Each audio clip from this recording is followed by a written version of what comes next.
La une du numéro 261 de la semaine qui arrive dans les kiosques. J'espère que j'ai bien compté. Et il n'y a pas si longtemps, je vous souhaitais un bon anniversaire, Jean-Pierre Jagère. C'est une nouvelle formule que l'on découvre aujourd'hui. Cadeau qu'on se fait à nous aussi, avec une nouvelle présentation. Au bout de 5 ans, on a parfois envie de changer un peu les meubles de place, d'élargir une fenêtre ou bien de changer de couleur. Et donc la semaine 261 qui sort ce matin, elle se présente sous une nouvelle formule dont on espère qu'elle plaira à nos lecteurs. Mais enfin, on a pris déjà nous énormément de plaisir à la faire. En gros, c'est plus de photos, toujours autant de textes, mais des blancs mieux répartis entre. Enfin, toute une question de rythme.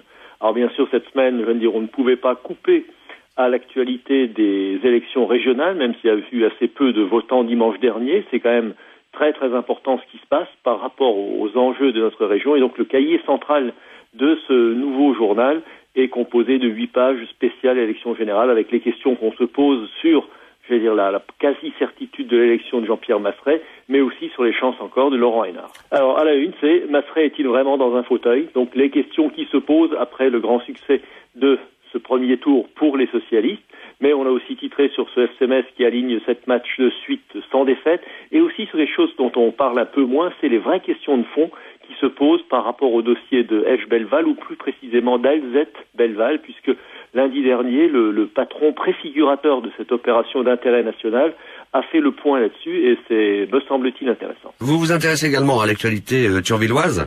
Sur Thionville, c'est la numérisation des bibliothèques dans le secteur, notamment une expérimentation qui se passe à Nilvange, qui nous a semblé passionnante et qui semble refléter ou présenter ce que seront les bibliothèques et les médiathèques de demain. Alors à Metz, c'est les travaux sur la tour de la Mute, c'est aussi la semaine de l'artisanat avec des manifestations assez spectaculaires qui ont commencé et qui vont se poursuivre, notamment avec ce marché aux fleurs sur la place Saint-Louis le week-end prochain. Alors nous avons fait le portrait de 3 ou 4 jeunes qui n'iront pas dans l'artisanat par dépit, mais qui ont choisi de devenir artisans. La Moselle-Est. Alors la Moselle-Est, c'est les problèmes d'environnement et notamment de qualité des eaux de la Rosselle. Un énorme effort est fait dans ce domaine-là, et ça fait du bien de temps en temps aussi de mettre en évidence que les eaux neuves arrivent dans nos ruisseaux. Et puis on le sait, vous êtes à Nancy déjà depuis quelques mois. Vous êtes revenu peut-être sur cette installation puisque vous ouvrez des bureaux à Nancy maintenant. Oui, alors si on a le numéro 261 de la semaine à Metz, on a cette semaine, donc ce 18 mars, le numéro 1 de la semaine de Nancy. C'est-à-dire que jusqu'à présent, on avait dans le même journal 4 pages nancéennes en plus.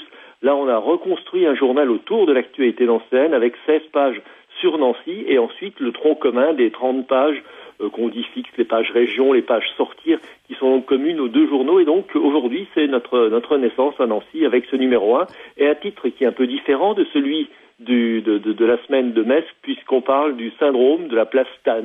Vous savez, depuis l'épisode servant Schreiber, il avait été donc président du conseil régional, il semble que les Nancéens se voient interdire l'accès à la présidence du conseil régional. Eh bien voilà, ça c'est dit, et c'est à retrouver donc dans ce numéro 1 qui parle plus particulièrement de l'actualité nancéenne. Je présume quand même que on retrouve un bon plan, c'est-à-dire le portrait d'une personnalité qui a retenu votre attention.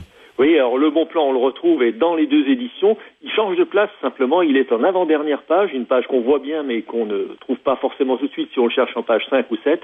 Et il s'agit de la comédienne Colette Allègre, un vrai personnage. Tout cela, bien sûr, est à retrouver sur le site internet, Jean-Pierre. Oui, avec notamment en ce moment l'actualité des régionales que nous suivons au jour le jour, à l'heure, et notamment dimanche soir pour la 2e soirée des régionales depuis la préfecture de Metz avec tous les résultats en direct.